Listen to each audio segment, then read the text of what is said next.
Hello everyone and welcome to Unacademy. मेरा नाम है शिवांगी गौतम और आज की क्लास में हम एक बहुत ही इंपॉर्टेंट इशू के बारे में डिस्कस करने वाले हैं।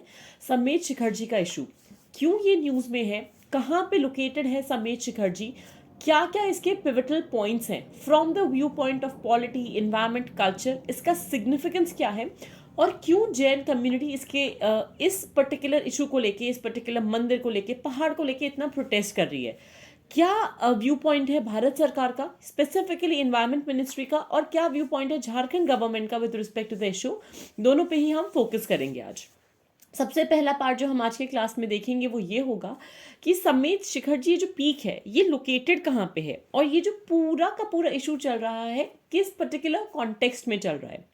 अगर हम बात करें समेत शिखर जी की लोकेशन की तो इसको हम पार्श्वनाथ पर्वत भी बोलते हैं, जो कि पारसनाथ हिल, गिरिडीह डिस्ट्रिक्ट जो है झारखंड का, वहां पे सिचुएटेड है और ये झारखंड की सबसे ऊंची चोटी है। तो from the geographical point of view this is one of the highest peaks of Jharkhand, इसलिए इंपॉर्टेंट हो गया। From the cultural point of view इसका इंपॉर्टेंस क्या है वो हम आगे देखेंगे। सेकेंड एक पिवटल पार्ट यहाँ पे आता है from the environment point of view कि ये एक इको सेंसिटिव जोन है and as a result of that इसकी इंपॉर्टेंस और ज़्यादा बढ़ जाती है। तो आप इस पर्टिकुलर मैप से भी देख सकते हो कि ये जो शिखर का एरिया है, द एंटायर शिखर जी समेत शिखर जी एरिया, यहाँ पे टेम्पल्स हैं, टोंग्स हैं, अलग अलग वाटर बॉडी सिचुएटेड है और पेव्ड और अनपेव्ड ट्रायल्स या जो एरियाज हैं वो भी दिए गए हैं। Moving ahead to the further part, अब हम ये जानना चाहेंगे कि भाई ये इशू न्यूज़ में क्यों था, ऐसा क्या हो गया कि Jain community has been agitating against this part. और यहाँ पे दो सेजेस ने सेज सूर्य सागर महाराज जी और मुनि समर्थ सागर जी ने अपना जीवन का बलिदान दे दिया है इस पर्टिकुलर इशू से रिलेटेड। तो जैन कम्युनिटी आंदोलन कर रही है, एजिटेट कर रही है, क्योंकि समेत पीक को एक टूरिस्ट एरिया डिक्लेयर कर दिया गया है। अब सबसे बड़ा इशू क्या आता है, आप किसी भी एरिया को अगर एक टूरिस्ट डेस्टिनेशन डिक्लेयर कर दोगे, वहाँ पे हर तरीके का खाना सर्व होगा, वहाँ पे हर तरीके का क्यूजीन बनाया जाएगा। It could be veg, it could be non veg, which implies कि क्योंकि ये बहुत ही सैंक्टम, बहुत ज़्यादा पवित्र स्थान है जैनों के लिए, जैन कम्युनिटी के लिए, as a result of that any other kind of food item which will be prepared here इस जगह की सैंक्टिटी को भंग कर देगा। अब what has happened over a period of time, ये इशू आज या कल का तो है नहीं, इशू शुरू हुआ था 2019 में, जब उस टाइम की जो बीजेपी गवर्नमेंट थी झारखंड में, उन्होंने ये बोला कि ये एक टूरिस्ट डेस्टिनेशन है इंटरनेशनल इंपॉर्टेंस का। तो ये एक पर्यटन स्थल है जहाँ पे हम चाहते हैं कि हम इंटरनेशनल टूरिस्ट को भी लेकर आएँ। And as a result of that same year 2019 के अगस्त में यूनियन मिनिस्ट्री ने इस पारसनाथ हिल को एक इको सेंसिटिव जोन डिक्लेयर कर दिया। अब लड़ाई कहाँ से चलनी शुरू हुई, एक शुरू हुई झारखंड सरकार की जिन्होंने बोला कि ये एक टूरिस्ट स्पॉट होगा, और भारत सरकार की जिन्होंने ये बोला ये एक इको सेंसिटिव जोन होगा। उसके बाद 2022 में स्टेट गवर्नमेंट ने अपनी टूरिज्म पॉलिसी में एक चीज स्पेसिफाई करी कि टूरिज्म डिपार्टमेंट के लिए कंपलसरी है पारसनाथ हिल को एक जैन पिलग्रिमेज सेंटर या जैन तीर्थ स्थल की तरह से बनाना, कंस्ट्रक्शन करना और डेवलप करना। 2023 में झारखंड सरकार ने तो डिक्लेयर कर दिया कि ये एक टूरिस्ट डेस्टिनेशन या पर्यटन स्थल है, लेकिन एनवायरमेंट मिनिस्ट्री जो है यूनियन गवर्नमेंट की, वो अभी भी इसी चीज पे अटल है कि ये एक इको सेंसिटिव जोन है और यहाँ पे जैन पिलग्रिमेज सेंटर को मोनोपोली देनी चाहिए या उनको एक अपर हैंड देना चाहिए। अब बात सिर्फ इस चीज की नहीं है कि ये जैन्स के लिए एक होली साइट है, क्योंकि ये एक हिली एरिया है, फॉरेस्टेड एरिया है, यहाँ पे बहुत समय से ट्राइबल एरिया भी रह रहे हैं, ट्राइब्स भी रह रहे हैं, and as a result of that the tribes are also protesting कि हमारे राइट्स का क्या। अब अगर हम समेत शिखर जी का इंपॉर्टेंस देखें कि भाई क्यों ये न्यूज़ में है, क्या इसका इंपॉर्टेंस है, तो ये एक बहुत ही ज़्यादा पवित्र तीर्थ स्थल है, ये एक पवित्र तीर्थ यात्रा होती है जैन्स के लिए, जहाँ पे ये बिगेस्ट पिलग्रिमेज सेंटर माना जाता है दिगंबर सेक्ट के जैन्स के लिए और श्वेतांबर सेक्ट के जैन्स के लिए। माना जाता है कि 24 में से जो 20 तीर्थंकार थे उनको मोक्ष या जो सैल्वेशन है, मुक्ति जो मिली थी आफ्टर मेडिटेशन, वो यहीं पे मिली थी, इसी पीक पे मिली थी। समेत शिखर जी की अगर हम बात करते हैं, एक इको सेंसिटिव जोन है, और किस पर्टिकुलर वाइल्ड लाइफ सैंक्चुरी का इको सेंसिटिव जोन है, पारसनाथ वाइल्ड लाइफ सैंक्चुरी का और तोपचांजी वाइल्ड लाइफ सैंक्चुरी का। As a result of that इसकी एक इन्वायरमेंट रेलेवेंस भी हो गई, इसकी एक कल्चरल रेलेवेंस भी हो गई, और पॉलिटिकल रेलेवेंस कहाँ से आती है, government of Jharkhand versus union of India की जो लड़ाई चल रही है, whether this should be a tourist destination और whether this should be kept as a eco sensitive zone.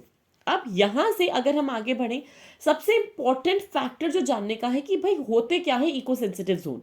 अगर इस एरिया को इको सेंसिटिव जोन डिक्लेयर भी कर दिया तो कुछ तो ऐसी एक्टिविटीज होंगी जो यहाँ पे नॉन कंप्लायंट होंगी, जो यहाँ पे हम कभी भी नहीं कर सकते, वो कौन सी होंगी?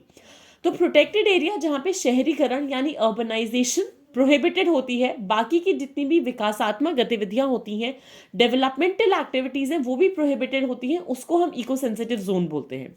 इको सेंसिटिव जोन किसी न किसी तरीके का शॉक एब्जॉर्बर का काम करता है प्रोटेक्टेड एरिया के लिए। यहाँ पे रोक लगाई जाती है या रेगुलेशन होती है अराउंड द प्रोटेक्टेड एरिया। तो जैसे पारसनाथ वाइल्ड लाइफ सैंक्चुरी और टोकटांची वाइल्ड लाइफ सैंक्चुरी एक प्रोटेक्टेड एरिया हो गए, इसके अराउंड जितना भी पारसनाथ पर्वत एक इको सेंसिटिव जोन है, वो इम्प्लाई करेगा कि यहाँ पे भी कोई भी कंस्ट्रक्शन एक्टिविटी, डेवलपमेंट वर्क कुछ नहीं हो सकता, ताकि with in the forest cover जितने भी वाइल्ड लाइफ का हैबिटेट है वो भी वैसा का वैसा ही रहे। अब there are certain number of activities जो इकोलॉजिकली सेंसिटिव जोन्स में प्रोहिबिटेड होती हैं।